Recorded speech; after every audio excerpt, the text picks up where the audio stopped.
안녕하세요. 저는 올해 32살 여자입니다. 이혼한 지도 벌써 1년이 훌쩍 넘어가네요. 이미 다 지나간 이야기 꺼낸다고 달라지는 게 뭐가 있겠냐만 다들 이렇게 자기 사연들 나누시는데 저도 못할 게 뭐 있겠나 싶어서 이렇게 제 이야기 한번 해보려고 찾아왔습니다. 이혼한 게 자랑은 아닌 거 알지만은 늘 이렇게라도 한번 속 시원하게 제 이야기를 터놓을 곳이 있었으면 좋겠다 싶었습니다. 자초지종은 저희 부모님만 알고 계시지 제가 어떻게 왜 이혼하게 되었는지 솔직히 그 누구에게도 한번 제대로 털어놓은 적이 없었거든요. 친구들한테도 그냥 성격 차이로 이혼했다고만 했지 괜히 뒤에서 저에 대한 이상한 이야기가 돈다면 그건 그것대로 싫기도 했고요. 그렇게 저희 이혼은 사실상 저만 아는 저 혼자만의 이야기였지만 언젠가부터 혼자 속에만 담아두는 게 능사는 아니라는 생각이 들기 시작했어요. 그동안 마음고생은 마음고생대로 엄청나게 했으면서 어디 가서 위로다운 위로도 못 받아봤거든요. 물론 모든 분들이 저를 위로해 주시는 게 아니라 손가락질 할 수도 있는 이야기겠지만 그래도 이렇게 털어놓으면 조금이나마 제 마음이 편해지지 않을까 하는 생각이 들어 이렇게 제 이야기를 적어서 보내게 되었습니다. 남편은 오지랖 넓은 학교 선배에게 처음 소개를 받게 되었어요. 그 선배는 마치 자기가 마담뚜라도 되는 것 마냥 주변에 자리 잡고 잘 지내고 있는데 혼자 지내는 사람들만 보면 어떻게 이어주지 못해서 가만히 있지를 못하는 성격이었죠. 아무튼 그 선배가 정말 오랜만에 저한테 연락을 해와서는 반갑게 친한 척을 하기 시작했습니다. 학교 다닐 때 이후로 거의 연락이 끊어지다시피 했던 사람인데 어디서 들었는지 너 무슨 회사 다니고 있는 거 맞지 하면서 저한테 이것저것 확인을 하기 시작했어요. 회사는 언제부터 다녔는지, 부서는 무슨 부서인지 하는 이야기들까지요. 처음에 회사 이야기 꺼내면서 거기 다니냐고 물었을 때만 해도 저는 선배가 혹시 저랑 같은 직장 다니는 사람들 중에 누구 아는 사람이 있어서 저든 그 사람이든 간에 아는 척 친한 척 하려고 그러나 보다 하고 단순하게 생각했거든요. 그런데 질문이 조금 사적인 질문까지 이어지고 하길래 왜 그런 걸 물어보나 싶었습니다. 그런데 아니나 다를까 난데없이 저한테 혹시 연애 중이냐 아니면 따로 만나는 사람이 있느냐 그런 것까지 묻기 시작했어요. 그때 이 선배가 저한테 이렇게 친한 척하면서 이것저것 물어보는 게 누구를 아느냐고 물어보려는 게 아니고 저한테 누군가를 소개시켜주려고 저러는 거라는 걸 눈치챌 수 있었습니다. 아니나 다를까 남편에 대한 이야기를 저한테 꺼내왔지요. 자기가 아는 사람 통해서 알게 된 사람인데 조건도 좋고 정말 괜찮은 사람처럼 보이는데 아직도 혼자더라 하면서 그 사람을 제가 꼭 만나봤으면 좋겠다나요. 그런데 마침 그때쯤 저도 이제 나이가 나이인데 결혼 생각도 해야 하지 않나. 그런데 남자라고는 회사에서 만나는 직장 동료들 뿐인데 어디 가서 사람을 찾아야 하나. 뭐 그런 생각을 하고 있던 시기였거든요. 운명적인 만남이 아니고서야 어차피 누군가를 통해서 만나야 할 텐데 암만 생사도 모르고 지내다가 오랜만에 연락 온 선배였다고 할지라도 그게 문제될 게 있나 싶어서 겸사겸사 남편을 만나보기로 했지요. 남편에 대한 첫 인상은 다른 것보다 사람이 참 순해 보인다는 거였어요. 성격도 서글서글하니 모난 곳 하나 없었고 사람이 성격이 좋다는 말이 딱 이런 사람을 두고 하는가 보다 이해가 될 만큼 괜찮아 보였습니다. 당연히 소개팅이 끝난 이후로도 몇 번을 더 만났고 그렇게 저희는 연애를 시작하게 되었습니다. 그렇게 1년 반 정도를 더 연애하다가 결혼까지 하게 되었지요. 하지만 제가 완전 사람을 잘못 봤던 겁니다. 남편뿐만 아니라 남편의 가족들까지도요.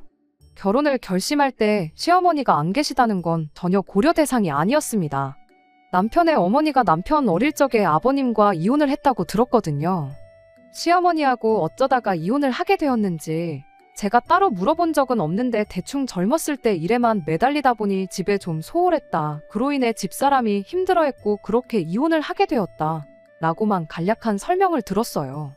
그때까지만 해도 저는 시아버지가 그렇게 크게 잘못하신 건 아니구나 하는 생각을 했었습니다. 자초지종을 들어보니 아버님께서 가장의 역할을 하느라 집안일을 신경 쓰지 못하셨던 것 같은데 그걸 가지고 이혼을 했다고 하니 솔직히 배불러 낳은 자식을 일하느라 정신없는 남편에게 떠넘기고 떠난 시어머니가 잘못했으면 잘못했지 시아버지가 잘못하셨다고는 그렇게 생각조차 하지 않았어요. 아버님은 이름은 처음 들어보는 회사긴 하지만 특유의 성실함과 부침성으로 영업사원으로는 최초로 회사에서 임원 타이틀을 달이 썼다고까지 합니다. 영업일을 하셨다니 집안일에 소홀하실 수 없으셨겠구나 생각했고, 임원까지 달았다고 하니 실력도 좋고 회사를 위해 엄청 노력도 하셨구나 싶었기도 하고요. 그런데 저희가 결혼식을 올리고 얼마 지나지 않았을 때 일이었습니다. 뜬금없이 시아버지로부터 전화 한 통을 받게 되었어요. 원래 자기가 이렇게 미리 언질도 없이 전화하는 사람이라며 저를 안심부터 시켜주셨죠. 저한테 전화했던 이유가 다른 게 아니고 저희 결혼식 할 때 비용이 얼마나 들었는지 한번 물어보고 싶어서 전화하셨다는 거예요. 얼마나 썼냐고 잔소리하려고 그런 건 아니고 저희 결혼식이 너무 인상 깊고 좋았다고요. 그리고 있으면 결혼식 날 비디오 찍은 것도 같이 보내달라고 하시더라고요. 저는 그래서 그게 혹시 아는 분 누구한테 아들 내외 결혼하는 거 보여드리려고 하시는 건가 싶었어요. 결혼식 영상도 같이 달라고 이야기를 꺼내셨던 걸로 봐서 혹시나 이혼해서 갈라선 남편의 어머님께 아들 결혼하는 모습 보여드리고 싶어서 그러시는 걸 수도 있겠다 싶었죠. 결혼 비용 이야기를 굳이 꺼내신 이유는 뭐 그렇게 어머님한테 우리 결혼하는 거 보여드리고 자식 결혼하는데 땡전 한 푼 안 쓸 거냐며 뭐라도 받아다 주시려고 그러나 그렇게 생각했죠. 물론 제가 너무 앞서 나간 거였습니다. 어디에 필요한지는 따로 말을 안 해주셨는데 그로부터 몇 주 정도 지나서 왜 아버님이 굳이 그런 것들을 물어보셨는지 알게 되었지요. 그날은 난데없이 시아버지가 저희를 집으로 부르셨던 어느 날이었습니다. 다른 건 몰라도 평소에는 가족들끼리 모이는 일이 있거나 시댁에 가야 할 일이 있으면 미리미리 저희 시간 물어보고 약속부터 잡는 분이었는데 그런 식으로 갑작스레 집에 오라고 하는 게 무슨 일이 있는 건가 싶었죠. 남편도 무슨 일로 저희를 부르시는지 모르는 눈치였어요. 무슨 급한 일이라도 있는 건가 깜짝 놀라서 부랴부랴 시댁으로 찾아갔는데 그때 정말 생각지도 못한 상황을 맞닥뜨리게 되었습니다. 시아버지 옆에는 웬 처음 보는 여자분이 나란히 앉아 계셨어요. 어딘가 조금 낯이 익은 것 같아 기억을 되짚어보니 저희 결혼식 때도 오셨던 분이었습니다. 식 끝나고 식사할 때도 두 분이 가깝게 앉아서 밥을 먹고 계셨는데 주변에 같이 앉아 계시던 분들이 아버님이랑 같이 골프 치러 다니시는 분들이었던 걸로 보아 모임에서 친하게 지내는 분이라고 생각했거든요. 그런데 그 모임분들이 따로 계신 게 아니고 두 분이서만 떡하니 앉아 있었으니 직감적으로 두 분이 그냥 알고만 계시는 사이는 아니겠구나 하는 생각이 들었어요. 그리고 아니나 다를까 그제서야 아버님이 저희에게 그분에 대한 이야기를 먼저 꺼내오셨습니다. 거의 5년이 넘는 시간 동안 만나고 있는 사람이라고요. 지난 20년이 넘는 시간 동안 혼자서 남편을 키웠고 뒷바라지를 해주다 못해 이제 장가까지 보내지 않았냐시면서 너희들 결혼하는 모습 보고 나니 당신도 이제 언제까지 남자친구, 여자친구로 지내는 게 아니라 새 장가 들어서 살림 차리고 살고 싶다는 말을 꺼내오셨습니다. 새 출발을 하고 싶다는 소리셨지요. 저야 뭐 이제 이 집의 식구가 된 건데 해라 하지 말라 할 상황이 못 되었죠. 오히려 그간 아버님이 혼자 엄청 고생하셨다는 걸 어느 정도 인정하고 있던 저였다 보니 오히려 축하드릴 일이라고 생각했어요. 하지만 중요한 건 제 의사보다야 남편 의사가 가장 중요한 게 아닌가 싶었습니다. 그런데 남편 표정이 웃고는 있지만 썩 박지 않은 게 이 상황을 못마땅해 하고 있다는 걸 안 봐도 느낄 정도였어요. 하지만 거의 반평생을 혼자서 지내온 아버지가 이제 새 장가를 가겠다는데 그걸 그 자리에서 반대하는 자식이 세상에 어디 있겠나요? 결국엔 아버님께 축하드린다고 말씀을 드렸죠. 그렇게 그날 두 분과 식사를 마치고 저희는 집에 돌아왔습니다. 남편은 겉으로 내색은 하지 않았지만 이 상황이 못마땅하다는 건 안 봐도 알 수 있었어요. 아버님이 그분과 결혼하시면 그분이 내 시어머니가 되는 거냐 하고 물었더니 남편이 시어머니는 무슨 아줌마라고 부를 수는 없으니 적당히 여사님이라고 부르면 되는 거 아니겠냐며 단호하게 제 말을 자르더라고요. 남편이 왜 그렇게 그분을 마음에 안 들어 하시는지는 대충만 봐도 이유를 알 수 있었어요. 어머님에 대한 그리움도 그리움이겠지만 아버님 연세가 그때 60대 중후반이셨는데 그분이 나이가 50대 초반이셨거든요. 아무리 같이 골프 치러 다니고 하면서 친분이 두터워졌다고 하더라도 그 나이에 결혼이 말이나 되냐면서 분명히 아버지 재산을 노리고 결혼하려고 그러는 거다 하면서 강한 적개심을 숨기지 않았죠. 그런 남편의 마음과는 다르게 두 분은 그날로부터 2달 정도 지나서 결혼식을 올렸습니다. 결혼식이라고 뭐 거창하게 한 건 아니고 친척분들하고 가까운 사람들만 불러서 조촐하게 식을 올리긴 했는데 아버님이 어째서 저한테 저희 결혼식 비용에 대해 물어봤는지 청첩장을 받고 나서야 알게 되었어요. 결혼식장이 저희가 결혼식을 올린 장소랑 똑같았거든요. 제가 결혼식 준비하면서 엑셀로 정말 처음부터 끝까지 싹 정리해 놓은 걸 그대로 보내드렸는데 청첩장 디자인부터 시작해서 하나도 빠짐없이 제가 보내드린 그대로 준비를 하셨던 거예요. 저희 부모님도 시아버지 세장가 가는 결혼식에 오셨는데 너네 결혼 안 돼서 결혼하실 줄은 상상도 못했다고 하시는데 참 이걸 나쁘다고 하긴 뭐하지만 기분이 썩 기쁘지는 않았습니다.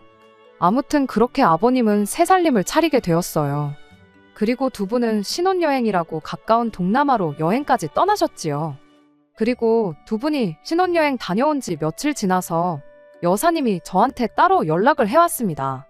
두 분이 신혼여행 다녀온 지가 벌써 일주일이 지나가는데 우리 며느님은 시댁에 언제쯤 올 생각이냐면서요.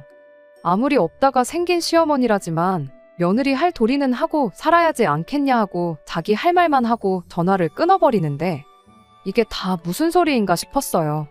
말로는 잘 지내보자고 하는데 나한테 며느리 도리를 바라는 건가 하는 찝찝한 기분이 들기 시작했죠. 그래도 괜히 제가 불편해하는 티를 내면 괜히 상황만 안 좋아지겠다 싶어서 남편한테는 따로 이야기를 하지 않았어요. 안 그래도 남편이 여사님을 탐탁치 않아 하는 걸 알고 있는데 살림 합치자마자 저한테 며느리 도리를 강요하며 시어머니 노릇을 하려 들었다는 말을 꺼내면 남편이 그냥은 넘어가지 않을 수도 있겠다 싶었거든요. 그리고 일단 이야기가 나왔으니 그 주 주말에 시댁에 다녀왔습니다. 그날은 별일은 없었어요. 뭐랄까 여사님이 저한테 뭘 시키고는 싶어 하는데 남편이 말 한마디도 안 하고 가만히 있으니 조금 그 눈치를 보셨다고 해야 하나.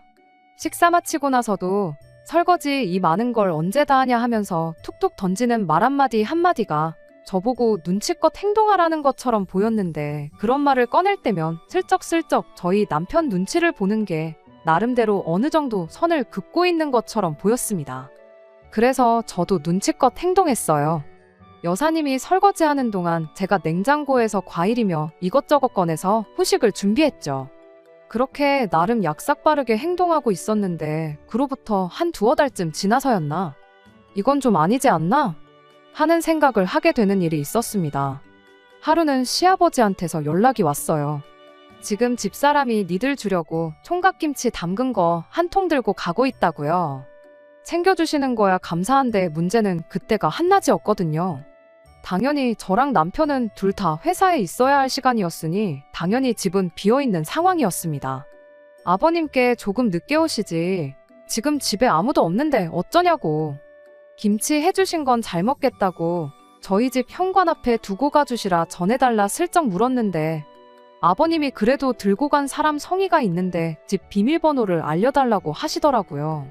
엄청 서운하다는 말투로 말을 하시는데 거기다 대고 비밀번호를 끝까지 안 알려드릴 수가 없었어요.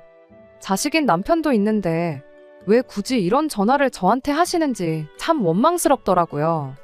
애초에 저희가 뻔히 회사에 있을 시간이라는 거 알고 찾아오신 게 이유가 있지 그냥 오신 건 아니겠구나 생각하고 있었는데 아니나 다를까 곧바로 비밀번호를 알려준 게 화근이 되었어요.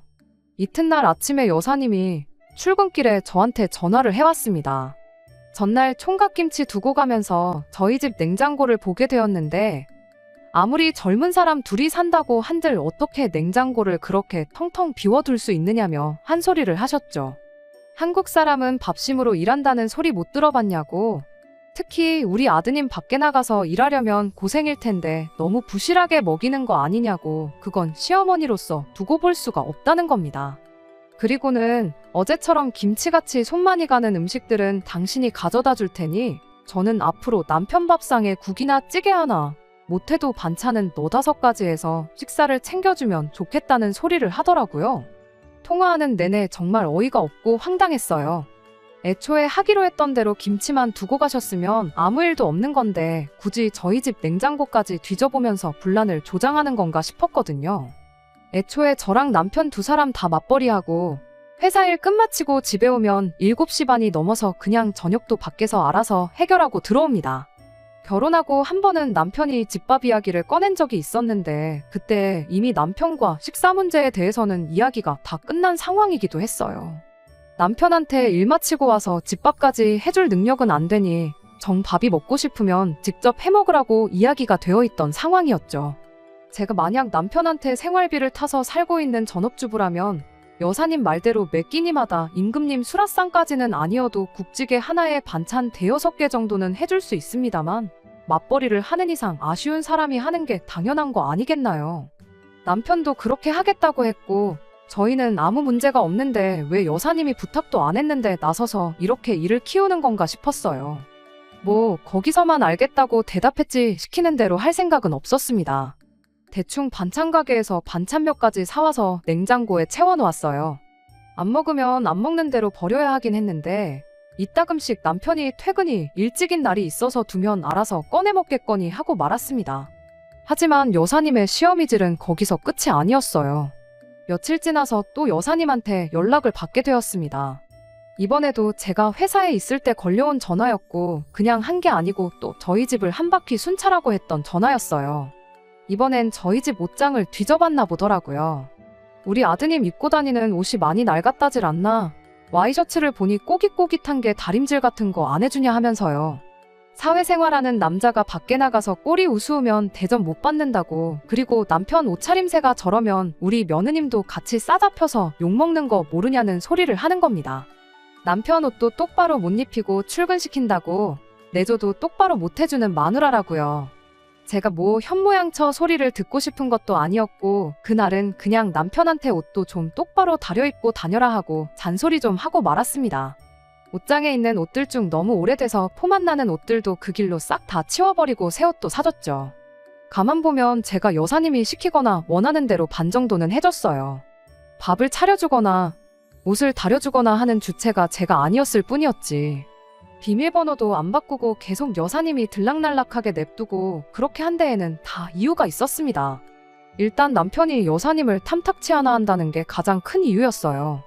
그냥도 저렇게 싫어하는데 이렇게 저희 없을 때 집에 들락날락거리면서 꼬투리 잡아 시어미질 하는 걸 남편이 알게 되면 무슨 일이 생겨도 생기겠거니 싶었거든요. 그렇게 거의 일주일에 한 번꼴로 여사님의 잔소리를 들으며 지냈습니다.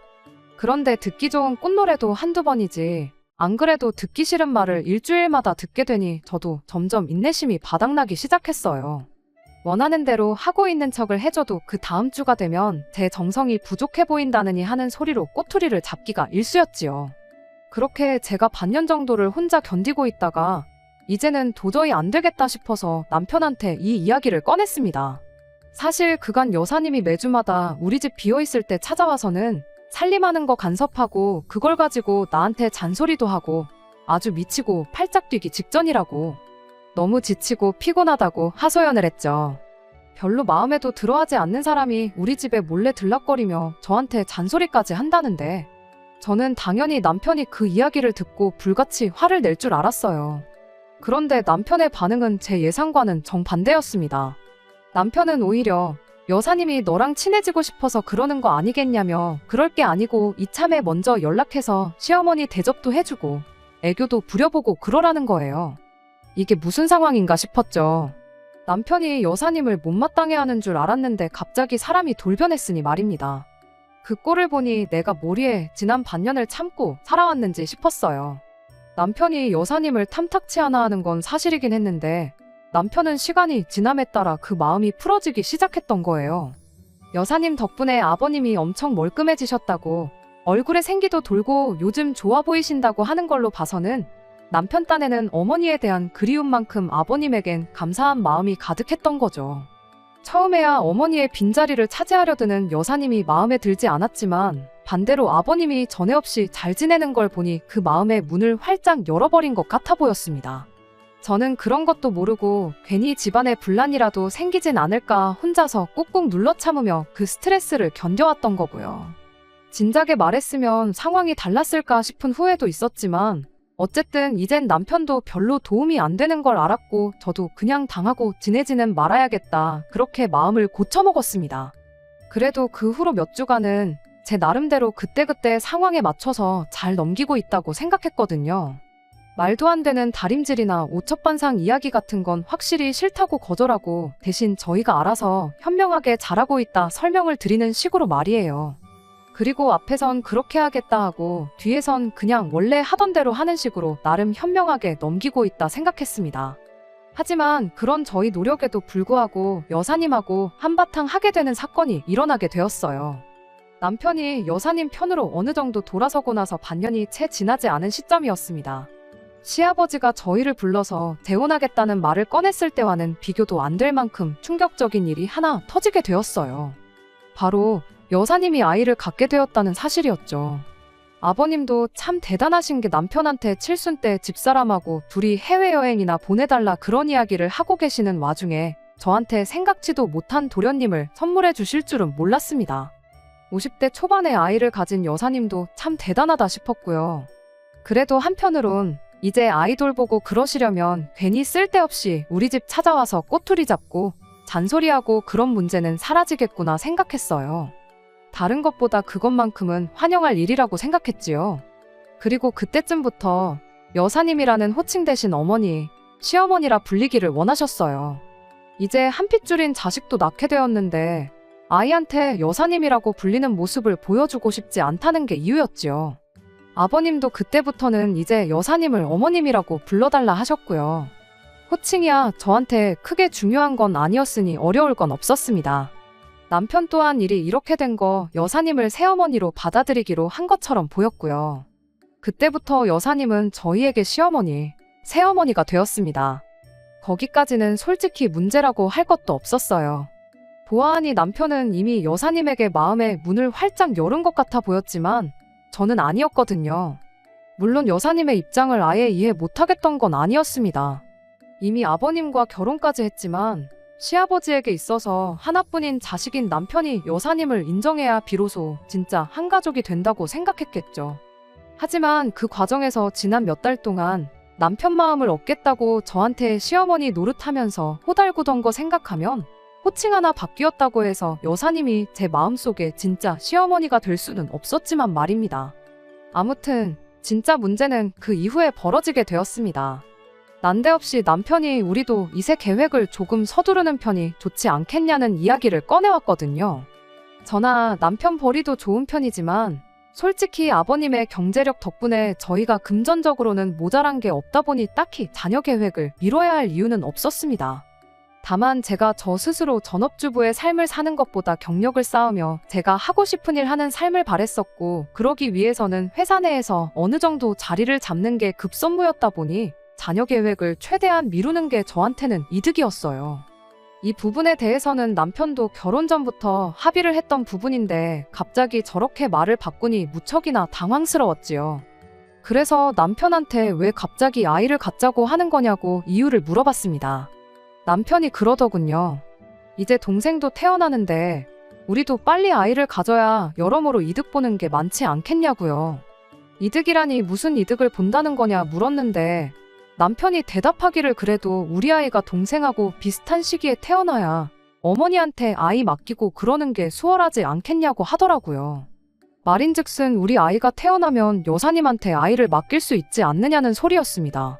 아이 키울 때 가장 힘든 게 갓난아이를 키울 때일 텐데 우리가 최대한 빨리 아이를 가져야지 여사님이 아이 돌보는데 몸이 덜 힘들지 않겠냐는 말이었죠.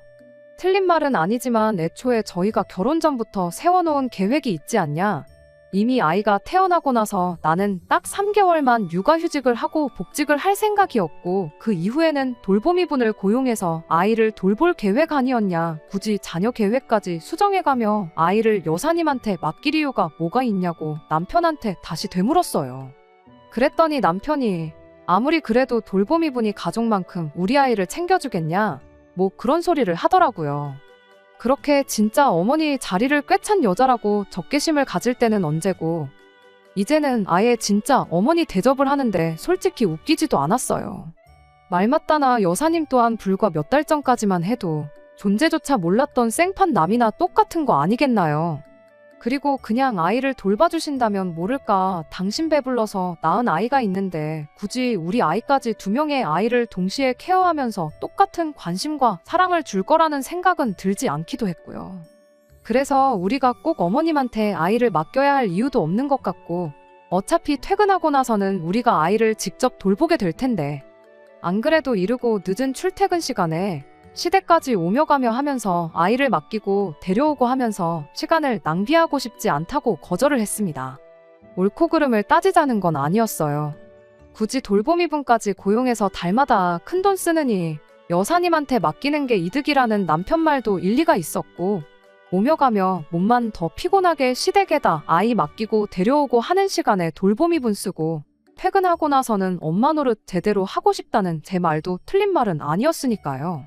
하지만 서로의 의견이 확실히 다르다 보니 결국 의견 대립이 생기게 되었고, 그 때문에 남편과는 매일같이 말다툼을 하게 되었습니다. 그런데 언젠가부터 고집을 꺾지 않고 저렇게 나오는 남편을 보니 혹시나 싶은 뭔가 안 좋은 느낌이 들기 시작했습니다. 결혼 전부터 세워놓은 인생 계획을 뒤집어 엎으면서까지 이렇게 매일같이 부부싸움을 해대면서까지 아이를 가져야 한다는 게 뭔가 안 좋은 촉이 들었다고나 할까요? 누가 보면 제가 피해망상이다 하실 분들도 계시겠지만, 보통 안 좋은 예감은 틀리는 법이 거의 없다 보니 저도 다른 수를 쓸 수밖에 없었어요. 무엇보다 저렇게 아이를 아버님네랑 비슷한 시기에 갖자고 하는 데 있어서 무슨 꿍꿍이가 있어도 있겠다는 그 생각을 확인부터 해봐야겠다는 생각이 들었습니다. 방법이 잘못되었다고 생각하긴 합니다만, 결국엔 그 때문에 남편이며 시아버지, 여사님의 계획까지 한 번에 알게 되었고, 그렇게 결국 제가 이 집에서 가족이 아니라 거의 식모 대접을 받고 있다는 사실을 알게 되면서 이혼을 결정하게 되었습니다. 제 직장 동료 중에 마침 아이를 갖게 된 사람이 한 명 있었어요. 이상한 부탁인 건 알지만 테스터기를 하나 얻고 싶다는 부탁을 했습니다. 그렇게 임신을 했다는 테스터기를 하나 얻게 되었어요. 그리고 그 길로 남편에게 아이가 생겼다고 거짓말을 했습니다. 남편은 아이가 생겼다는 그 말에 엄청 기뻐하는 모습이었어요. 애가 참 효자라고, 덕분에 엄마 아빠도 그만 싸우게 되었고 할머니도 편해질 테고 할아버지도 좋아하지 않겠냐면서 복덩이도 이런 복덩이가 없다는 소리를 하더라고요.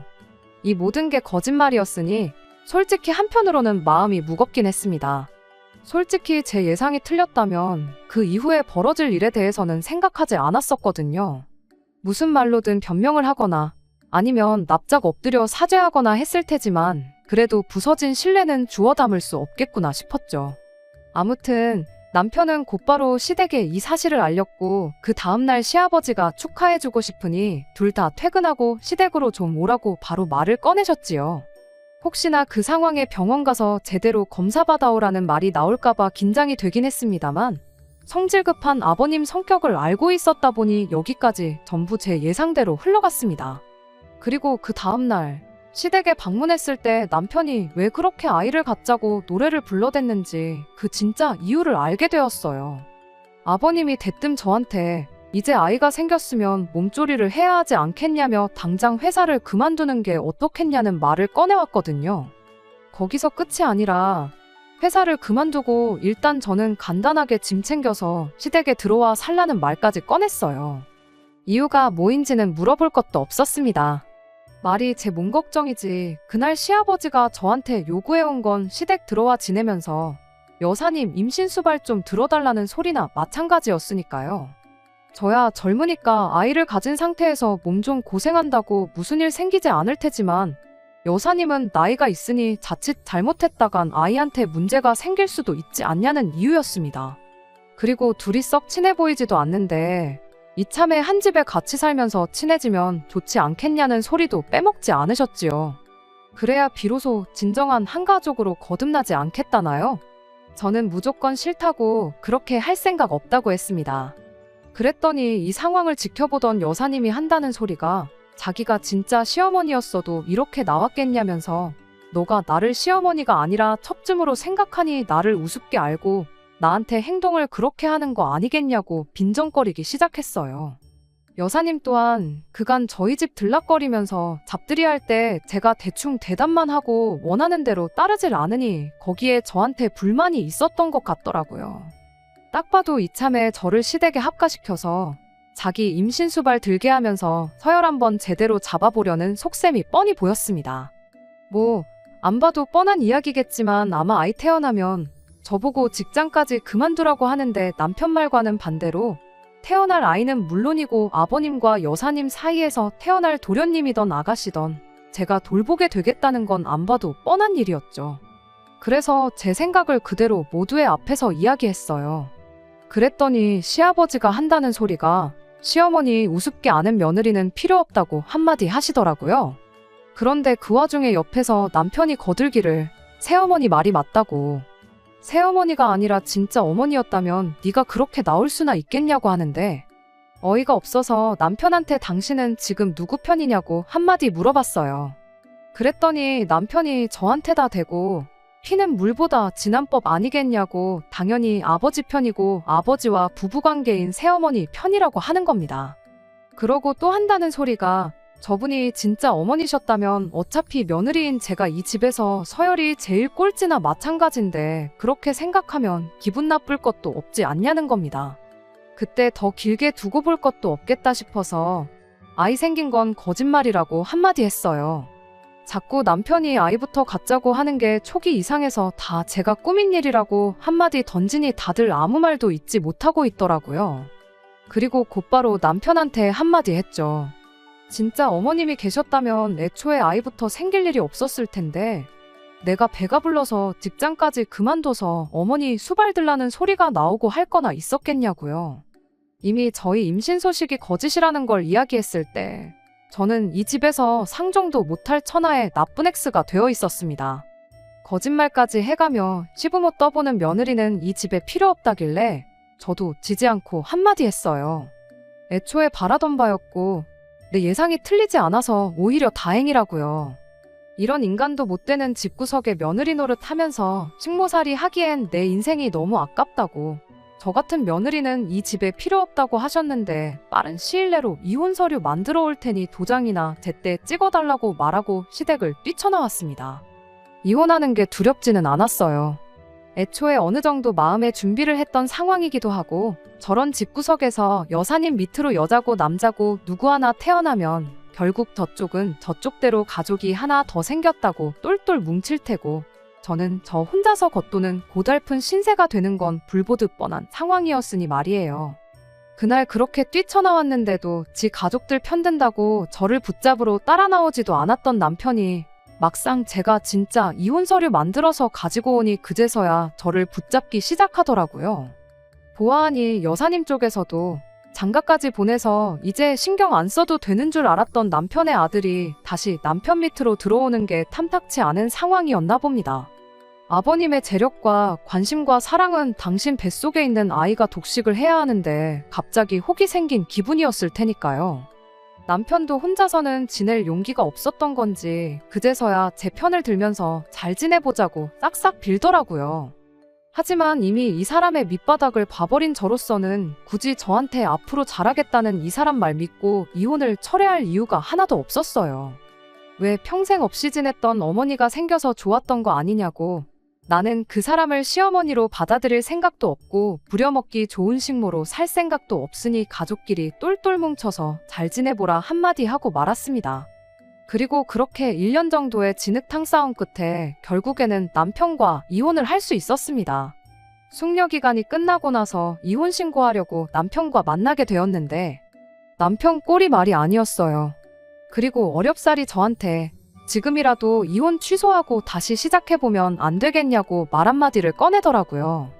왜 이제 와서 또 마음을 바꾸었냐고 물으니 태어난 동생이 사실 아버지 아이가 아니라는 충격적인 이야기를 전해왔어요. 남편은 저랑 이혼하기로 결정한 직후 다시 시댁에 들어가서 지내게 되었는데 태어난 여사님 아이가 여길 보나 저길 보나 아버님과는 닮은 구석이 하나도 없었답니다. 문제는 여사님하고도 닮은 구석이 하나도 없었다는 거였고요. 아버님은 별로 신경 쓰지 않는 눈치셨는데 막상 그 집에 들어가서 찬밥 신세가 된 남편이 그래도 혹시 모르니 확인은 해봐야겠다 싶어서 아버님하고 여사님 몰래 친자검사를 의뢰해봤다나 봐요. 그런데 그때 태어난 아이가 아버님과 여사님 사이에서 태어난 아이가 아니라는 사실을 알게 되었던 거고요. 아직 아버님께는 말씀드리지 않은 상황이라는데 저만 괜찮다면 우리 둘이 다시 합치고 그 악독한 여자를 집에서 쫓아내겠다는 소리를 하더라고요. 아버님한테 물려받을 재산을 생각해보면 결코 손해보는 게 아니지 않냐며 다시 예전처럼 잘 지내보자는데 남편한테 내가 직장이 없냐, 돈이 없냐, 뭐가 아쉬워서 그딴 집구석에 내 발로 다시 기어들어가겠느냐고 한마디 해줬어요. 친자 확인 결과로 그 여자를 집에서 몰아내던 아버님 행복을 위해 눈 감고 모르는 척 살던 네 알아서 하라고 나는 무슨 일이 있어도 이 이혼을 철회할 생각 없다고요. 그렇게 그 길로 이혼 신고 마치고 남편은 물론이고 그 말도 안 되는 집구석과도 영영 이별을 하게 되었습니다. 남편은 끝내 친자 검사한 걸 자기 가슴속에 묻어두기로 결정한 것 같아 보이더라고요. 그 와중에도 아버님의 행복을 생각해서 내린 결정 같은데 과연 그 결정이 나중에 유산 물려받을 때가 돼서도 유효한지는 그때 돼봐야 알 일이겠네요. 물론 저는 앞으로 더 이상 그 집구석일에 신경 쓸 생각 없으니 남편이 내린 그 결정에 후회를 하게 될지 말지는 그때 가봐야 알 일이지만 말입니다. 끝까지 들어주셔서 감사합니다. 오늘의 사연은 여기까지입니다. 구독과 좋아요, 알람 설정 부탁드리고 더 좋은 사연으로 다시 찾아뵙겠습니다. 감사합니다.